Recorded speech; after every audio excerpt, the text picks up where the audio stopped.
ఆ, నాది పక్కనే గుంటూరు తెలుసు కదా. విజయవాడలో శ్రీ చైతన్య కాలేజీలో చదువుకున్నాను నేను. ఓరోసి థియేటర్, ఇందాక మన రవి గారు చెప్పినట్టు ఇక్కడ సినిమా హాల్స్ అన్నీ వీకెండ్స్ చూసినోడే. ముందుగా 2003 జనవరి 12 ఇందిరా 175 డేస్ విజయవాడలో జరిగింది. ఎంతమందికి గుర్తుందో నాకు తెలియదు, కానీ వచ్చిన వేలాది మందిలో నేను ఒకడిని. ఆ రోజు స్టేజ్ మీద చిరంజీవి గారితో ఉన్న ఒక చిన్న బుడ్డోడు ఈ తేజ సజ్జా.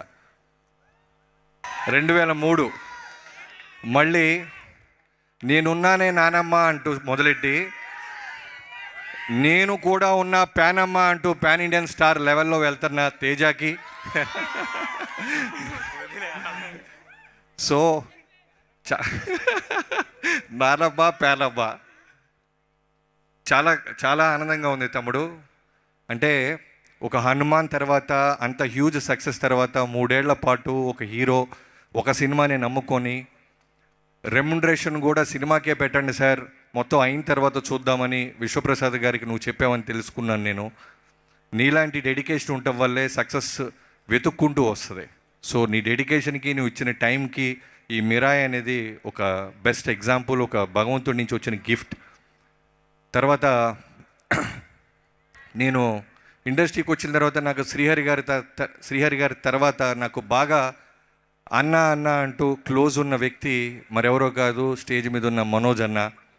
నేను 2011లో నేను మ్యారేజ్ చేసుకుంటే, ఎవరికి తెలియదు ఇది, నేను మ్యారేజ్ చేసుకుంటే కొత్తగా పెళ్ళైతే ఇంకా సెటిల్ ఉన్నవాడికి చాలా టెన్షన్స్ ఉంటాయి కదా. ఆ టైంలో నేను పెళ్ళైపోయి 1 వీక్ తర్వాత నేను హైదరాబాద్ వస్తున్నా కార్ వేసుకొని, నేను నా వైఫ్. మనోజ్ అన్న ఫోన్ చేసి, నీకు ఇమ్మీడియట్గా డైరెక్షన్ ఇస్తాను, అసలు స్ట్రెస్ పడకు, నీకు ప్రమోషన్ ఇస్తాను, నువ్వు వచ్చేసే, రైటర్గా నువ్వేంటో నాకు తెలుసు, డైరెక్షన్ చేద్దు కానీ తమ్ముడు అన్న మనోజ్ అన్న 2011లో నాకు ఆఫర్ ఇచ్చాడు. అప్పటికి నేను ఇంకా సిద్ధంగా లేను కాబట్టి ఓ 2 ఇయర్స్ తర్వాత మళ్ళీ రవితేజ గారి రూపంలో నేను డైరెక్టర్ని అయ్యాను. సో దట్ ఈస్ మనోజ్ అన్న. అప్పటి నుంచి ఇంకా ముందుకు వెళ్ళాలంటే 2005 పొలిటికల్ రౌడీ అనే సినిమాకి నేను ఒక అసిస్టెంట్ డైరెక్టర్ని. అదే టైంలో దశరథ్ గారి డైరెక్టర్గా శ్రీ అనే సినిమా జరుగుతూ ఉండేది. మనోజ్ అన్న అంటే ఎలా ఉంటుందంటే, ఒక 10 మంది స్నేహితులతో కిటకిటలాడుతుంటుంది. యావిడు, షూటు, ఫుడ్డు, అందరినీ ఈక్వల్గా చూసుకుంటూ ఉంటాడు. సో అప్పుడున్న నన్ను అసిస్టెంట్ డైరెక్టర్గా కూడా మనోజ్ అన్న ఇదే రెస్పెక్ట్ ఇచ్చేవాడు. మనోజ్ అన్న, మళ్ళీ నీకు గ్యాప్ వచ్చింది అంటున్నారు, గ్యాప్ తీసి పక్కన పెడితే తొక్కవతలేసావు. నిజంగా విలన్ అనేవాడు ఇంత స్ట్రాంగ్గా ఉంటాడు, ఇంత అద్భుతంగా చేస్తాడని తెలుగు రాష్ట్రాలే కాదు, యావత్ భారతదేశంలో ఈ సినిమా చూసిన, మిరాయి చూసిన అందరికీ ప్రూవ్ చేసావు. నువ్వు అంత బలంగా ఉండవు కాబట్టే తేజ సజ్జా ఈ సినిమాలో యుద్ధం చేస్తుంటే చివరి మినిట్ దాకా హోల్డ్ అయింది థియేటర్. నీ ఎంట్రన్స్ వచ్చినప్పుడల్లా నాకు ఒక తెలియని ఒక గూస్ బంప్స్ మూమెంట్ని డిజైన్ చేశారు. సో లవ్ యూ అన్న, వెల్కమ్ బ్యాక్ అగైన్. సో తర్వాత ఈ సినిమా డైరెక్టర్ గురించి చెప్పాలి. కెమెరామెన్గా, స్క్రీన్ ప్లే రైటర్గా, కథకుడిగా, డైరెక్టర్గా ఈ సినిమా తను తీర్చిదిద్దిన విధానం నిజంగా చాలా గొప్ప విషయం, చాలా కష్టం కూడా. నాకు కార్తీక్ ఘట్టంనేని ఫస్ట్ సినిమా సూర్య వర్సెస్ సూర్య కూడా నాకు ఇష్టం. ఆ తర్వాత తను చేసిన సినిమాలు ఈగలు కూడా ఇష్టం. అది రెవెన్యూ దగ్గర, బాక్స్ ఆఫీస్ దగ్గర ఎలా రెవెన్యూ వచ్చినాయి అన్నీ పక్కన పెడితే తన క్రాఫ్ట్ చాలా ఇష్టం నాకు.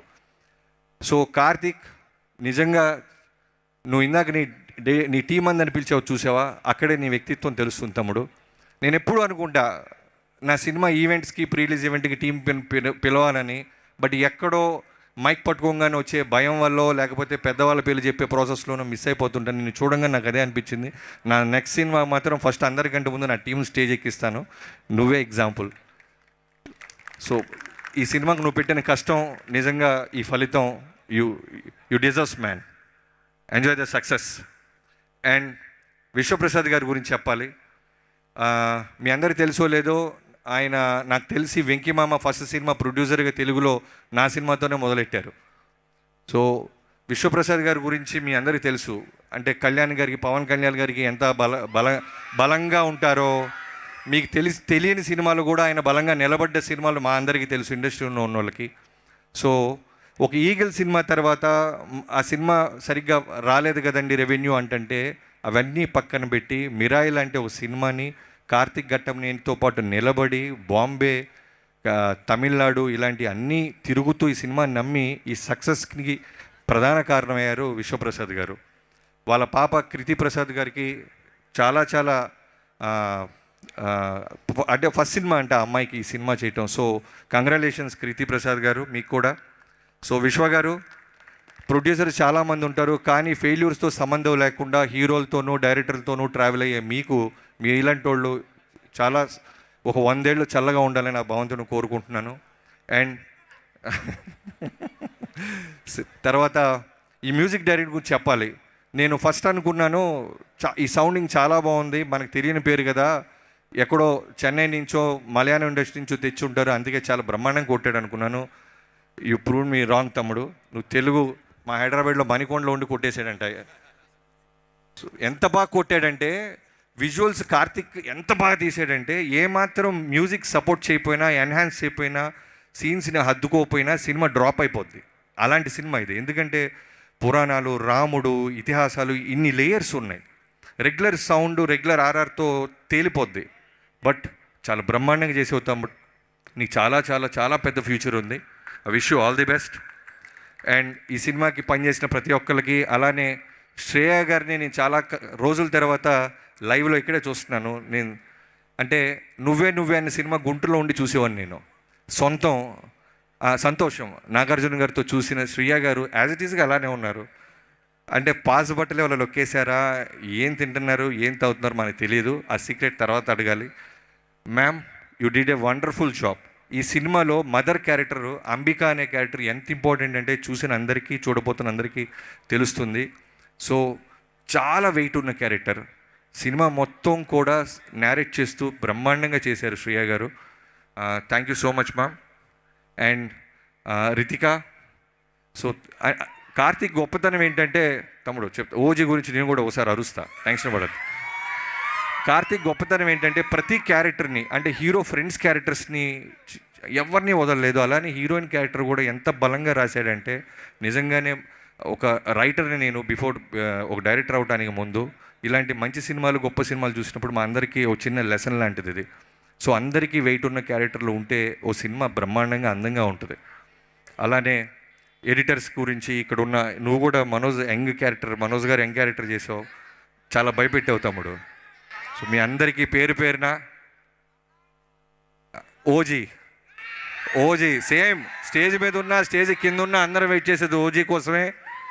అందరం కూడా పవర్ స్టార్ గారి ఫ్యాన్సే. ఇదే విశ్వప్రసాద్ గారు మళ్ళీ జనవరిలో ప్రభాస్ గారితో రాజా సాబ్తో వస్తున్నారు.